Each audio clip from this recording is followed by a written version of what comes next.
You know, Shane Curran is a wonderful man. I think of him as not a father figure, like a dirty uncle figure, because of his age. He's considerably older than I am, but very, very wise. And I'm so proud of him today that that he's doing all of this.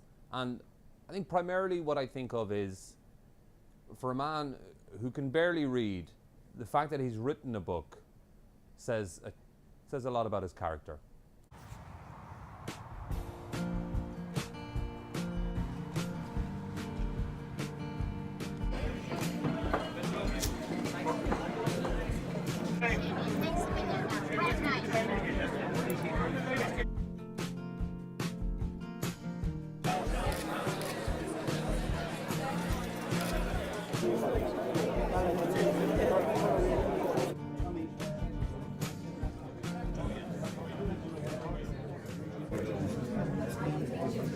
My name is Shane Curran. The book is Cake. It's a story about a footballer, a family man, a businessman, who was once a young man, I suppose, growing up in Castlereagh as well, a great town in the west of Ireland. I think the story tells a lot about GA life, Irish life, rural life, and tries to encapsulate all those journeys along the way. It's going to be a great night tonight. A lot of friends from around the world indeed flew in from America and Africa today, and a lot of friends from Castlereagh up for the occasion. Some great ex-footballers like Clifford McDonald here tonight as well to lend his support, and my ex-manager Tommy Carroll at Roscommon was a great support in time. So brilliant crowd, well supported here locally by all the Bridges people. That is the norm for any function that's held by the club.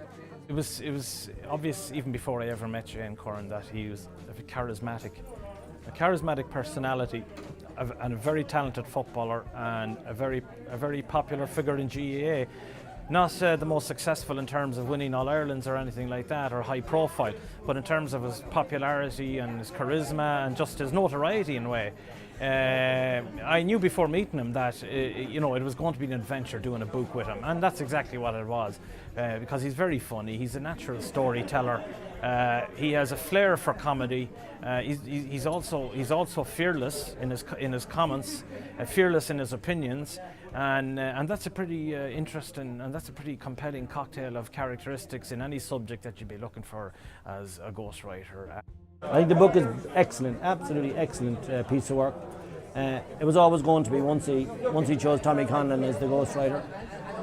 Big fan of Tommy in The Independent. I read him every Sunday, and he always has a few good lines. The book is a credit to the two of them. It does capture him. There's no doubt I see Shane all over the book. I know it's not his own written word, but it really captures him. I thought he was outstanding.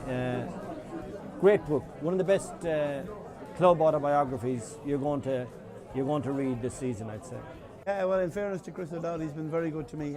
He spoke very highly again on Today FM this morning, and anytime he gets a chance, he always gives me a plug. And he's a great ambassador for Roscommon, to be fair.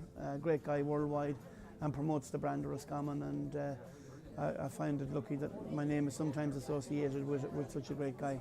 I remember Shane more from watching him in the stands, and normally goalkeepers get a lot of abuse and they just kind of take it and get on with their game. Shane would just turn around and abuse back, which would make the abuse worse, which is what seemed to make him happy. So a master of self-abuse is how I remember him. So good luck, have a great night.